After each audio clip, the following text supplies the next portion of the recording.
1940 کو لاہور میں ہمارے عمائدین نے، زعمائے قوم نے، قائدین ملت نے جمع ہو کر یہ فیصلہ کیا اور تا حد نظر انسانوں کا انبوہ کثیر ان کی تائید کرتا ہے اور یہ نعرہ مستانہ بلند ہوتا ہے کہ ہم پاکستان بنا کے دم لیں گے۔ قائد اعظم نے کہا تھا ہم ایسی تجربہ گاہ چاہتے ہیں جس میں اسلامی اصولوں کا تجربہ کرے اور لوگوں کو بتائیں کہ اسلام یہ ہوتا ہے۔ 1947 کو پاکستان مارز وجود میں آتا ہے اور ابھی یہ ملک کمر سیدھی بھی نہیں کرتا کہ قائد اعظم اس دار فانی سے کوچ کر جاتے ہیں اور پھر اس کے بعد یہ کے بعد دیگرے بانیان پاکستان جو ہراول دستے کے طور پہ کام کرتے تھے ایک ایک کر کے وہ رخصت ہو جاتے ہیں اور آج اس وطن کو بنے 70 سال سے زائد عرصہ بیت گیا، ہم ابھی تک جن مقاصد کے حصول کے لیے یہ ملک بنایا تھا،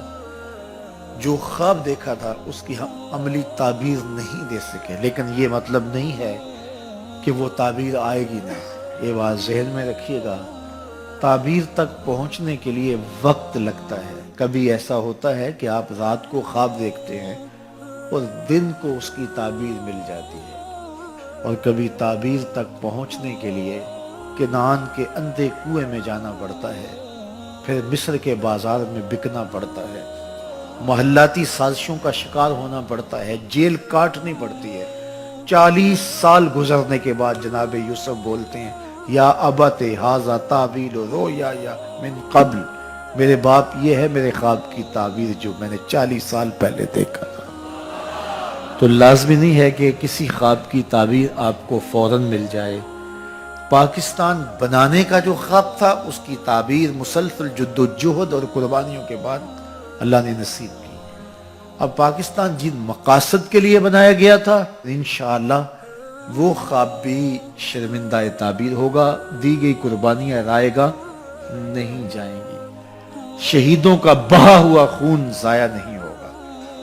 1 2 4 10 یا 1000 لوگوں نے قربانیاں نہیں دی، لاکھوں لوگوں نے قربانیاں دی۔ ایک خواب تھا جس کی وہ تکمیل چاہتے تھے، اور اگرچہ بد نصیب لوگوں نے ملک کو لوٹا اور اس ملک کے وسائل کو دونوں ہاتھوں کے ساتھ انہوں نے نوچ کر کے اپنی جائیدادیں بنائی اور وطن کو جس مقصد کے لیے بنایا گیا تھا اس کی طرف ایک قدم بھی نہیں اٹھایا اور نہ ہی ایسے مواقع فراہم کیے۔ لیکن یہ قدرت کا امتحان ہے اور اس امتحان سے ہم گزر رہے ہیں۔ انشاءاللہ آج نہیں تو کل، کل نہیں تو آنے والے کل میں پاکستان انشاءاللہ العزیز اپنی تعبیر کی طرف بڑھے گا اور پاکستان انشاءاللہ اپنی منزل کی طرف رواں دواں ہوگا۔ یہ وہی سرزمین ہے جس سرزمین سے میر عرب کو ٹھنڈی ہوا آتی رہی ہے، یہ وہی سرزمین ہے جو محبتوں کا مسکن و مامن ہے، یہ وہی سرزمین ہے جو ہماری عقیدتوں کا مرکز ہے۔ اس وطن کے لیے جو ہے وہ کتنے لوگوں کی دعائیں اور بوڑھے اٹھنے والے ہاتھ آج بھی سحری کے وقت اٹھتے ہیں۔ میں عمرے کی سعادت کے لیے گیا تھا تو پاکستان کے حالات جب خراب ہوئے تو جو بھی ملتا تھا وہ یہ نہیں کہتا تھا کہ میرے لیے دعا کرو، ہر ایک کہتا تھا جناب پاکستان کے لیے دعا کرو۔ گنبد خضرا کا سایہ ہو یا صحن حرم ہو، ہاتھ اٹھے تھے اور لوگ پاکستان کے لیے دعائیں مانگ رہے تھے۔ پاکستان سے بھی میسج گئے تو میں نے ان کو جواب دیا، میں نے کہا پریشان ہونے کی ضرورت نہیں، حضور کی نگاہ عنایت اس وطن کو نصیب ہے انشاءاللہ، اور پاکستان مٹنے کے لیے بنا ہی نہیں، قیامت تک قائم رہنے کے لیے معز وجود